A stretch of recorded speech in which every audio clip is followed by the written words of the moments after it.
மத்தேயு அதிகாரம் 19. இயேசு இந்த வசனங்களை சொல்லி முடித்த பின்பு அவர் கலிலேயாவை விட்டு யோர்தானுக்கு அக்கறையான யூதேயாவின் எல்லைகளில் வந்தார். திரளான ஜனங்கள் அவருக்கு பின் சென்றார்கள்.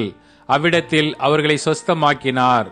அப்பொழுது பரிசேயர் அவரை சோதிக்க வேண்டுமென்று அவரிடத்தில் வந்து, புருஷனானவன் தன் மனைவியை எந்த முகாந்திரத்தினால் ஆகிலும் தள்ளிவிடுவது நியாயமா என்று கேட்டார்கள்.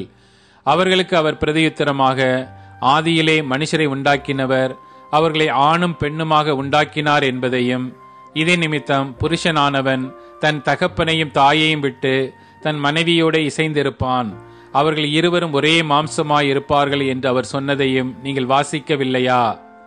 இப்படி இருக்கிறபடியால் அவர்கள் இருவராயிராமல் ஒரே மாம்சமாயிருக்கிறார்கள். ஆகையால் தேவன் இணைத்ததை மனுஷன் பிரிக்காதிருக்க கடவன் என்றார். அதற்கு அவர்கள், அப்படியானால் தள்ளுதற் சீட்டை கொடுத்து அவளை தள்ளிவிடலாம் என்று மோசே ஏன் கட்டளையிட்டார் என்றார்கள். அதற்கு அவர், உங்கள் மனைவிகளை தள்ளிவிடலாம் என்று உங்கள் இருதய கடினத்தின் நிமித்தம் மோசே உங்களுக்கு இடம் கொடுத்தார். ஆதி முதலாய் அப்படி இருக்கவில்லை. ஆதலால் எவனாகிலும் தன் மனைவி வேசித்தனம் செய்த நிமித்தமே அன்றி அவளை தள்ளிவிட்டு வேறொருத்தியை விவாகம் பண்ணினால் அவன் விபச்சாரம் பண்ணுகிறவனாயிருப்பான். தள்ளிவிடப்பட்டவளை விவாகம் பண்ணுகிறவனும் விபச்சாரம் செய்கிறவனாயிருப்பான் என்று உங்களுக்கு சொல்லுகிறேன் என்றார். அவருடைய சீஷர்கள் அவரை நோக்கி, மனைவியை பற்றி புருஷனுடைய காரியம் இப்படி இருந்தால் விவாகம் பண்ணுகிறது நல்லதல்ல என்றார்கள். அதற்கு அவர், வரம் பெற்றவர்களே தவிர மற்றவர்கள் இந்த வசனத்தை ஏற்றுக்கொள்ள மாட்டார்கள்.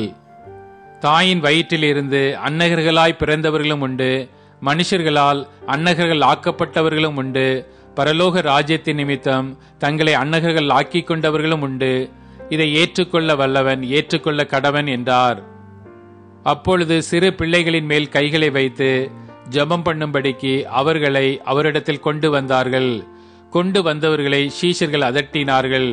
இயேசுவோ, சிறு பிள்ளைகள் என்னிடத்தில் வருகிறதற்கு இடம் கொடுங்கள், அவர்களை தடை பண்ணாதிருங்கள், பரலோக ராஜ்யம் அப்படிப்பட்டவர்களுடையது என்று சொல்லி அவர்கள் மேல் கைகளை வைத்து பின்பு அவ்விடம் விட்டு புறப்பட்டு போனார்.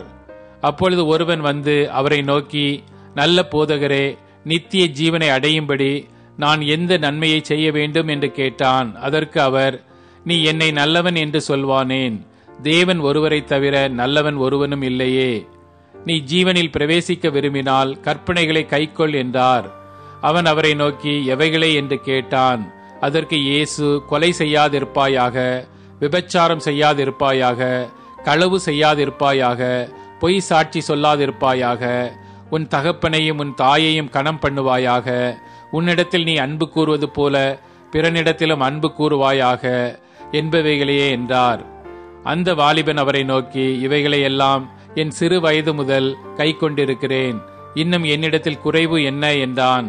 அதற்கு இயேசு, நீ பூரண சர்க்குணனாயிருக்க விரும்பினால் போய் உனக்கு உண்டானவைகளை விற்று தரித்திரருக்கு கொடு, அப்பொழுது பரலோகத்தில் உனக்கு பொக்கிஷம் உண்டாயிருக்கும், பின்பு என்னை பின்பற்றி வா என்றார். அந்த வாலிபன் மிகுந்த ஆஸ்தியுள்ளவனாய் இருந்தபடியால் இந்த வார்த்தையை கேட்டபொழுது துக்கம் அடைந்தவனாய் போய்விட்டான். அப்பொழுது இயேசு தம்முடைய சீஷர்களை நோக்கி, ஐஸ்வர்யவான் தேவனுடைய ராஜ்யத்தில் பிரவேசிப்பது அரிதென்று மெய்யாகவே உங்களுக்கு சொல்லுகிறேன். மேலும் ஐஸ்வர்யவான் தேவனுடைய ராஜ்யத்தில் பிரவேசிப்பதை பார்க்கிலும் ஒட்டகமானது ஊசியின் காதிலே நுழைவது எளிதாயிருக்கும் என்று உங்களுக்கு சொல்லுகிறேன் என்றார்.